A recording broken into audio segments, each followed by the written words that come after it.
제가 대학생 때 친구네 집에 놀러 간 적이 있습니다. 저희 과에 이 패션 리더라고 아주 옷을 잘 입는 그런 친구네 집에 갔는데 처음 갔더니 뭐 이것저것 하다가 앨범을 보게 됐습니다. 그 친구 어릴 때 앨범을 보게 됐는데 앨범을 보면서 흔히 말하면 빵 터졌어요. 얼마나 못생겼는지 애가 어릴 때. 야, 너 봐, 너 이거 하고 네 얼굴이 말이야. 내가 차마 그 다음 말을 못했지만, 야, 네 얼굴이 뭐 개구지고 엄청 못생기고. 그랬더니 걔가 하는 말이 기억납니다.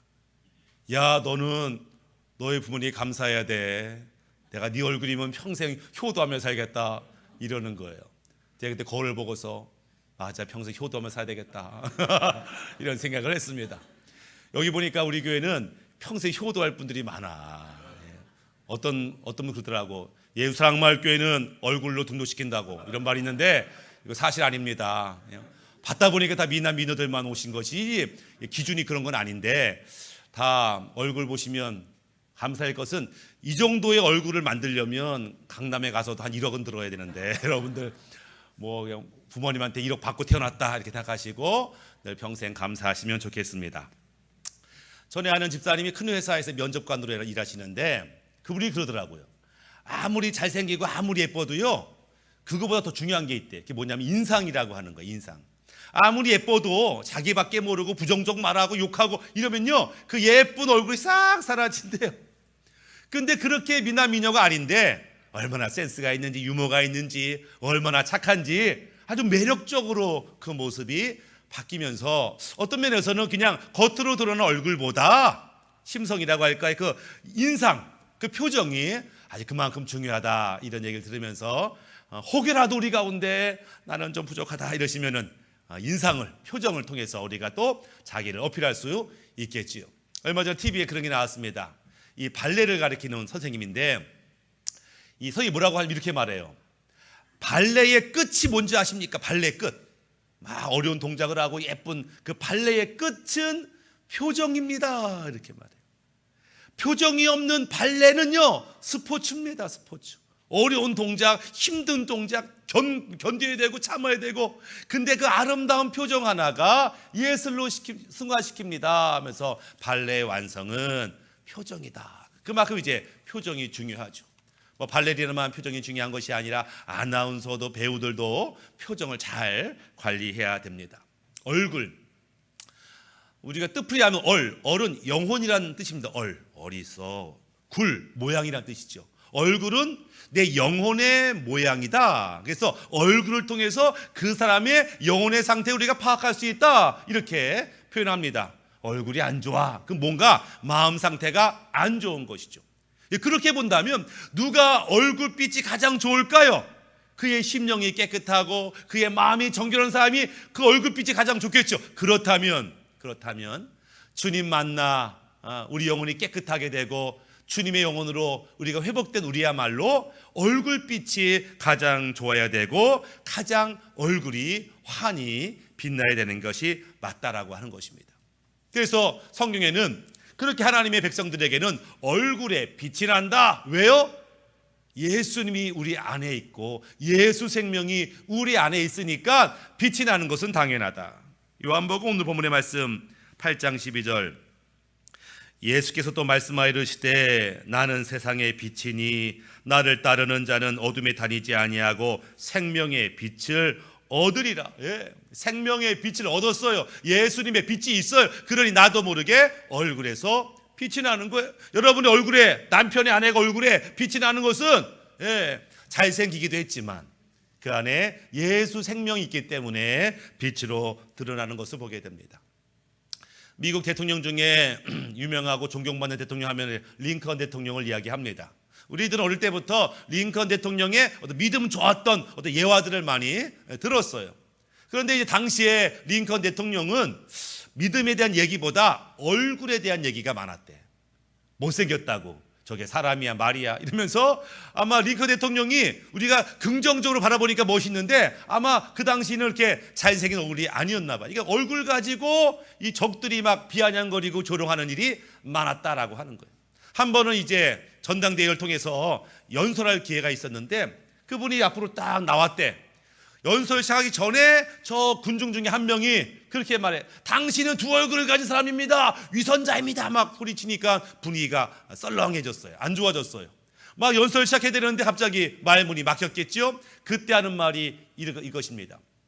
여보시오, 내 얼굴이 두 얼굴이라고? 내가 진짜 두 얼굴 가졌으면 오늘 이 중요한 날 이 얼굴 가지고 왔겠습니까? 이러면서 막 유머를 통해서 막 분위기가 좋아졌대요.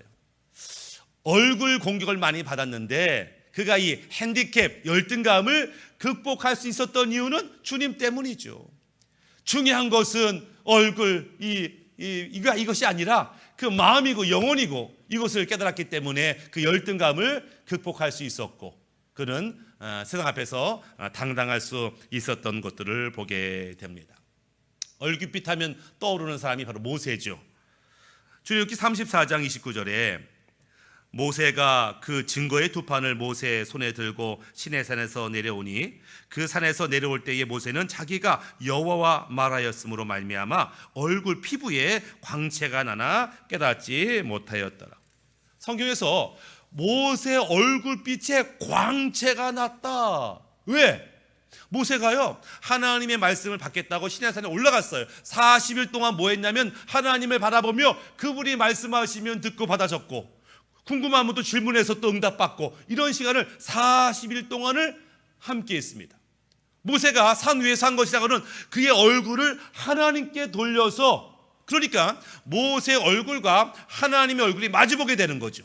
하나님 말씀할 때 그는 하나님을 집중하고 또 하나님도 모세에 집중하고 이러면서 자기도 모르게 하나님의 영광의 빛이 모세에게 투영이 된 것입니다. 그 안에 하나님의 영광빛이 가득한 것이죠. 그래서 그가 이 땅에 아래로 내려왔을 때는 모든 사람이 깜짝 놀랄 만큼 하나님의 빛으로 충만한 것입니다. 예배가 뭐냐? 다른 말로 하면 예배는 하나님을 바라보는 시간이다. 그분이 말씀할 때 하나님 바라보는 거예요.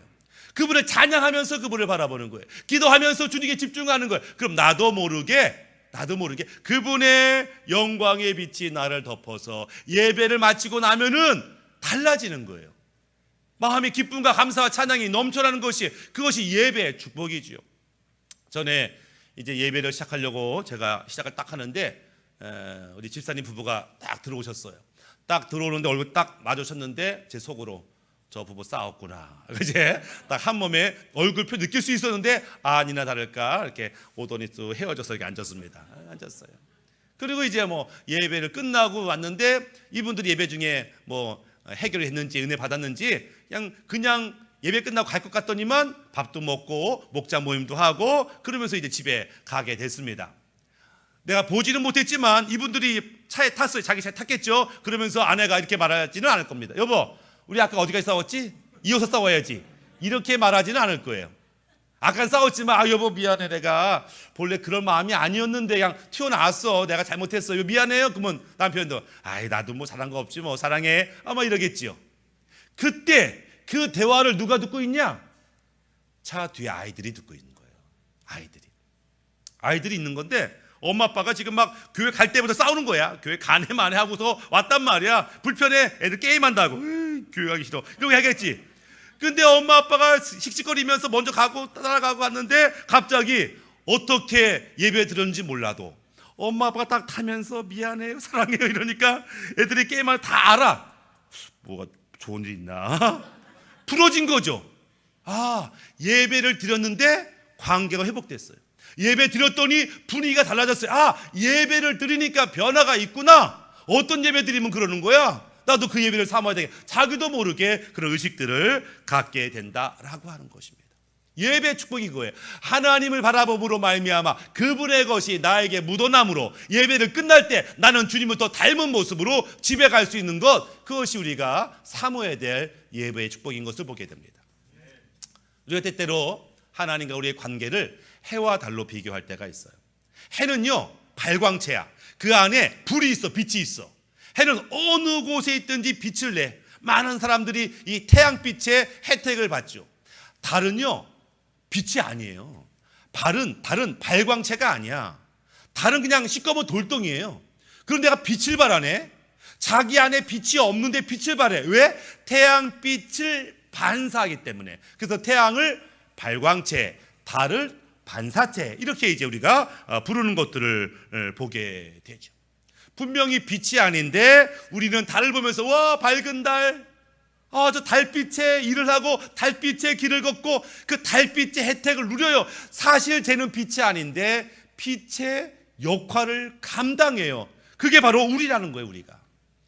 우리가 무슨 빛이겠어요. 내가 내 안은 아는데 무슨 영광의 빛이 내 안에 있겠어요. 그런데 나도 모르게 빛의 역할을 감당할 때가 있더라. 어떻게? 주님을 반사하면, 주님의 영광이 내 안에 충만하면 나도 모르게 빛의 역할을 감당하는 것을 보게 됩니다. 특별히 어두울 때 깜깜한 밤에 태양은 안 보이죠. 태양은 안 보이는데 뭐가 보여? 달빛을 보는 겁니다. 달빛을 보면서 그 달빛에 의지해서 우리가 여러 가지 일을 하죠. 세상 사람들은요, 태양 같은 하나님을 보지 못해요. 그래서 누굴 보냐? 태양 같은 이 어둠 세상 가운데 하나님은 보지 못하고 누굴 봐요? 달빛 같은 성도만 보이는 거예요. 근데 사람들이 알아요. 쟤나 나나 똑같은데, 저 교회 다니는 인간이나 나나 별 다른 게 없어요. 교회 다니는 저 인간도요, 시커먼 돌덩이에요. 그런데 왜 쟤는 빛을 내지? 아니, 달이 빛이 아닌데 왜 빛을 내지? 태양 때문에 그래. 너는 왜 빛이 아닌데 왜 빛을 내지? 하나님 때문에 그래 라고 우리가 말할 수 있는 것, 그것이 간증인 거죠. 나도 당연히 돌덩이지, 어둡지, 아무것도 아니지. 그런데 내가 빛의 역할을 감당하는 것은 주님 때문에 그래. 그분의 은혜가, 생명이, 그분의 구원의 빛이 내 안에 충만하니까 나도 모르게 그렇게 빛을 발하는 거야 라고 말할 수 있는 것, 그것이 주님이 기대하는 믿음의 사람들의 모습이다 라고 하는 것입니다. 마태복음 5장 16절에 이같이 너희 빛이 사람 앞에 비치게 하여 그들로 너의 착한 행실을 보고 하늘에 계신 너희 아버지께 영광을 돌리게 하라. 근데 그 빛을 비춘다는 게 뭐냐? 하나님이 기뻐하는 착한 행실을 한다는 거예요. 쟤는 왜 욕심이 없어? 왜 쟤는 이렇게 억울한 상황에서 저렇게 말할 수 있지? 도대체 뭐가 감사하다는 거야? 왜 그러지? 라고 이상히 보면서 쟤는 하나님 때문에 저런 마음을 갖는구나, 하나님을 의지하니까 저런 태도를 갖는구나 라고 우리를 통해서 하나님을 보는 거예요. 모세가 내려왔을 때 사람들은 모세를 보고 깜짝 놀랐어요. 얼굴에 빛이 나니까 두려워하는 사람도 있었겠죠. 근데 결국 모세를 보면 처음엔 놀랐지만 이게 하나님의 빛이 모세에게 반사된 것이었구나를 알게 되는 거죠. 마찬가지, 우리를 통해서 왜 기독교인들은 저렇게 사는 거지? 왜 이렇게 멋진 삶을 사는 거지? 하나님 때문이구나 라고 한다면 우리는 하나님이 기뻐하는 선한 열매를 맺는 삶을 살고 있는 것이다 라고 하는 거죠. 주님을 아는 자는 이렇게 마땅히 빛을 드러내는 것이 당연하다라고 하는 거예요. 영국에서 오래전에 이 캠브리지 대학에서 이 종교학 수업에 시험이 있었대요. 이 종교학 시험이 있었는데 문제가 뭐냐면 예수님이 가나 혼인장처에서 물을 포도주를 만드는 기적을 행했습니다. 이 사건을 문화적, 사회적, 철학적, 신학적으로 서술하시오. 이것이 종교학 시험이었대요. 학생들이 알겠다고 막 문화적인 사회적 막 써내려가겠죠. 근데 한 학생만 가만히 있더래요. 멀뚱멀뚱 있고 창밖을 바라보고 이 종칠 때가 됐는데 하나도 안 쓴 거예요. 그러니까 교수님이 자네 한 줄에도 써. 낙제는 안 시킬 테니까 한 줄만 써. 이런 거예요. 그러니까 이 친구가 가만히 있더니 한 줄을 쓰더니 내더래요. 그래서 이제 뭐라고 썼나 봤더니 이렇게 써 있더래요. 그 답안지에 물이 자신의 주인을 만나니 그만 얼굴을 붉히더라. 이렇게 쓴 거예요. 물이 자신의 주주를 만나니 그만 얼굴을 붉혔다. 이게 물이 포도주를 바꾼 사건을 그렇게 이제 시적으로 표현한 거죠. 이 사람이 영국의 유명한 시인 바이런이라고 하면서 그가 하나님을 만난 영혼들이 변화되는 것이 얼마나 당연한지, 이 피조물들이 주님이 영광 안에 구하는 것이 얼마나 좋은지를 이야기하는 것들을 보게 됩니다. 성경 우리에게 말합니다. 너희는 세상의 빛이다. 이 말을 들을 때마다 죄송하고 송구스러울 때가 있어요. 너희 잘만 하면 세상의 빛이 될 수 있어. 그러면 내가 좀 난데, 아니야, 너는 이미 세상의 빛이야. 이렇게 말할 때마다 좀 송구스럽고 죄송한 마음이 듭니다.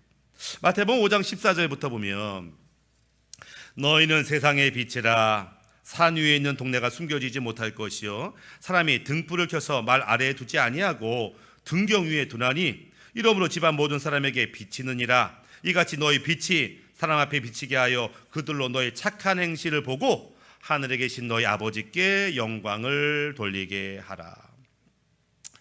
이미 우리가 세상의 빛이라고 하는데 나는 정말 빛의 삶을 살고 있는가? 우리가 고민하지 않을 수 없죠.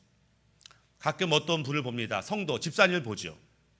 내가 봤을 때 저분은 정말 구원받은 것 같아. 아, 저 집사님은 내가 봐도 구원받은 분 같아.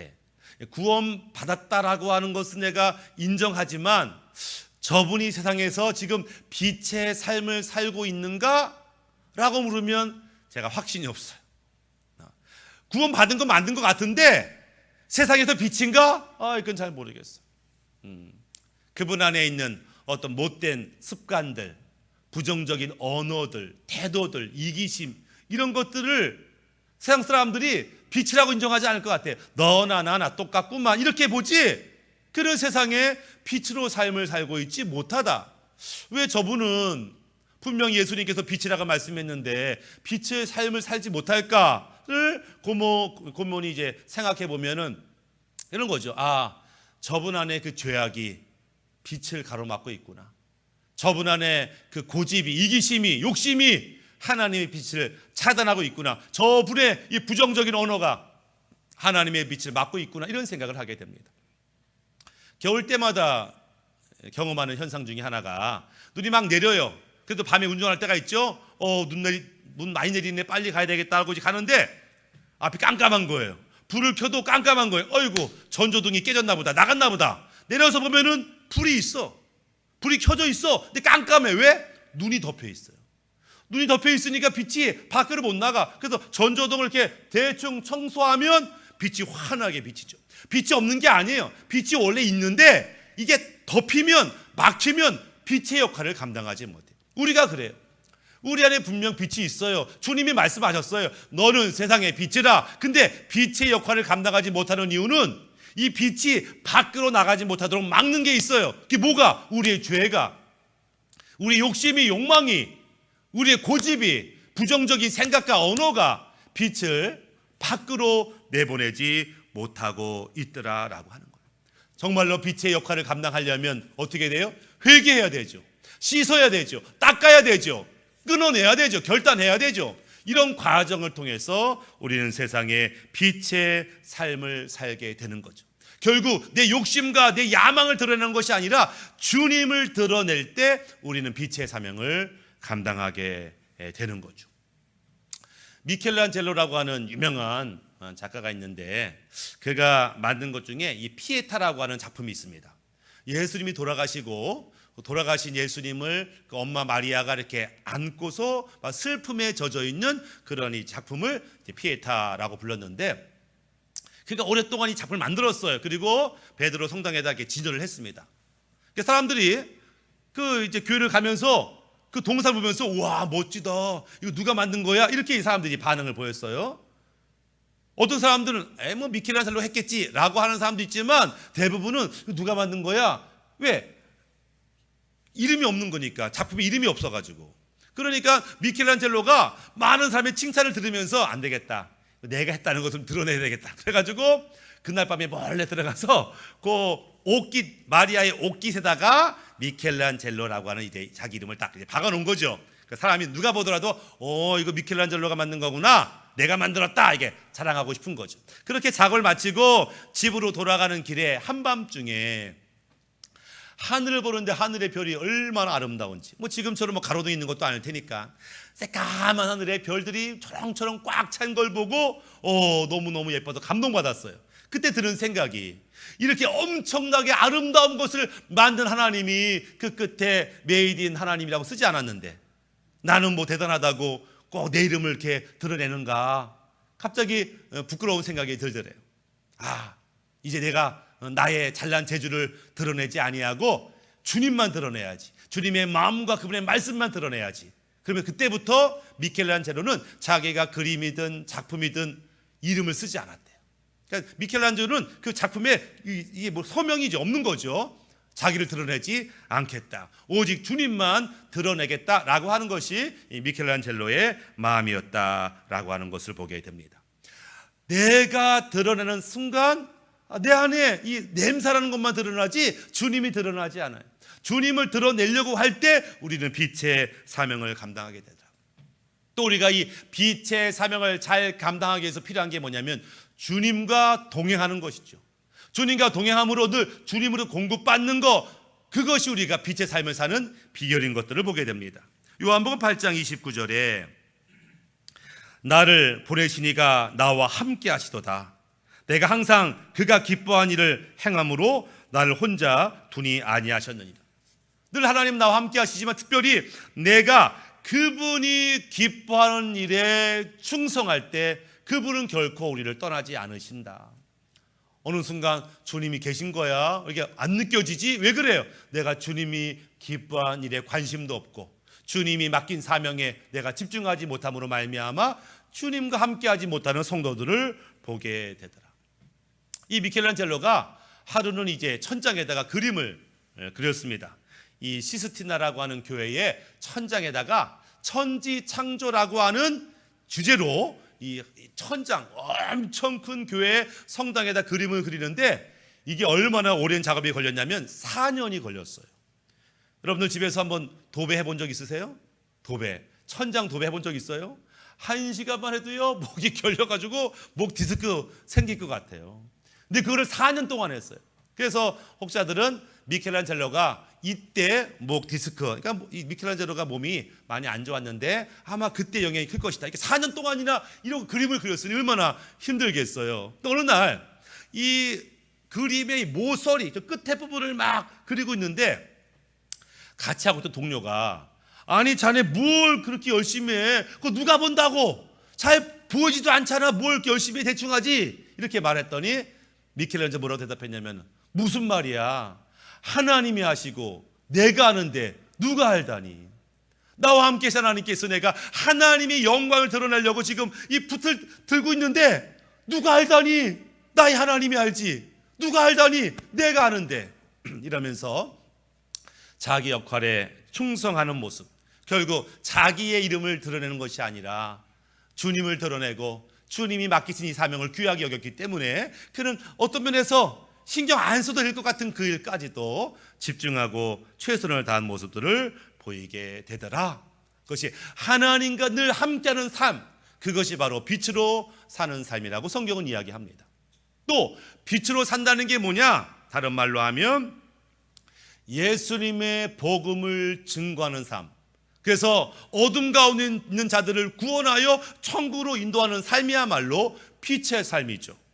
다니엘서 12장 3절 지혜 있는 자는 궁창의 빛과 같이 빛날 것이요 많은 사람을 옳은 대로 돌아오게 한 자는 별과 같이 영원토록 빛나리라. 누가 빛의 삶을 살아요? 어둠 가운데 있는 사람들을 생명으로 안내하고 전도하고 선교하는 이 사람이야말로 빛의 삶을 살고 있다라고 하는 것입니다.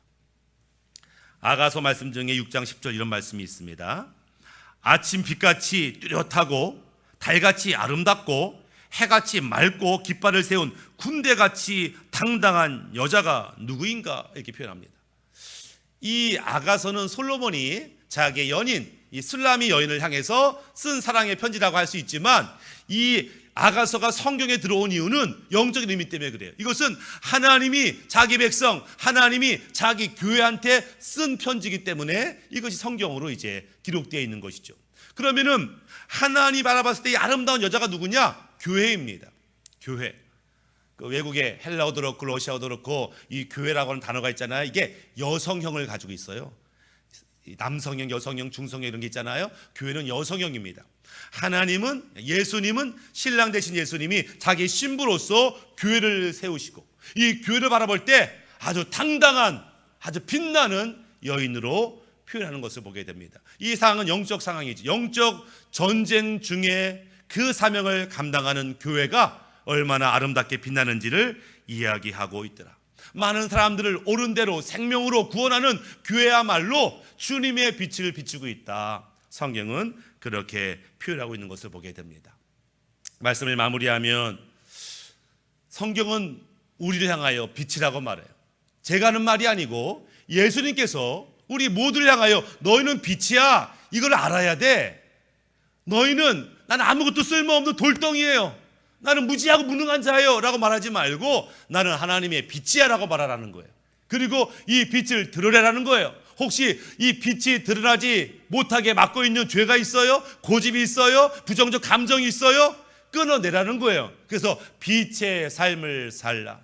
주님을 드러내는 것이 빛의 삶이고, 주님과 동행하는 것이 빛의 삶이고, 말씀에 순종하는 것, 복음을 전하는 것, 이것이 빛의 삶인데 우리 모두가 이 빛의 삶을 사시기를 주님의 이름 축복합니다.